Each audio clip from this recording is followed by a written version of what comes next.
आशा की किरण।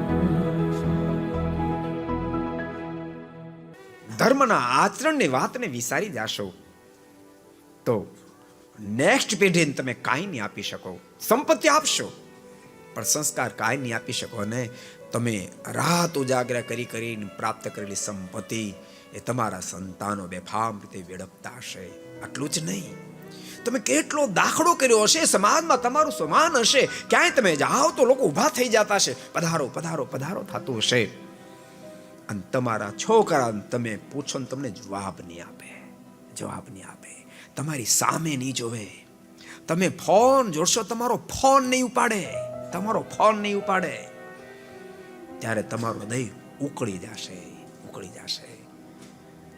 બહારથી સરસ દેખાતું હશે પણ અંદર ભીતર સળગતું હશે. જો તમે ધર્મને છોડીને વર્તશો તો, જો તમે ધર્મનું અનુસંધાન રાખશો, સદાચારનું અનુસંધાન રાખશો, તમારા સંતાનો તમારા જીવનને જોઈ જોઈને કદમ ઉઠાવશે. ભૂલશો નહીં, પરિવારની જે વડીલ વ્યક્તિ છે એ જ ઘરનું આદર્શ પાત્ર બનવું જોઈએ.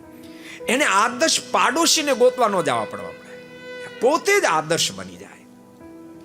એવું જીવન જો તમે જીવી શકશો તો તમારા સંતાનો, તમે અર્થું બોલશો ને, કદાચ તમે નહીં બોલ્યા હોય તો તમારી મરજી સમજી જશે કે મારા પિતાશ્રી આમ કહેવા માંગે છે, આવું કરાવવા માંગે છે, અને એમ જ કરશે.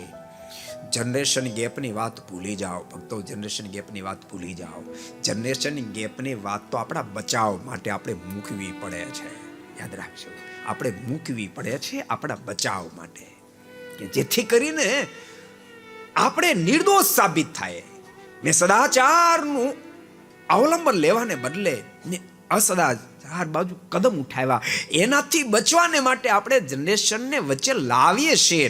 બાકી હું તમને એમ કહું કે કદાચ તમારી ઉંમર 80 વર્ષની હશે, તમારા દીકરા અને દીકરાની ઉંમર 18 વર્ષની હશે, તમારું દિવ્ય જીવન હશે, સદાચાર યુક્ત જીવન હશે ને, તો 18 દીકરો ને દીકરાનો દીકરો તમે રાજી થાવ ને એવું જીવન જીવશે ને એવું કાર્ય કરશે.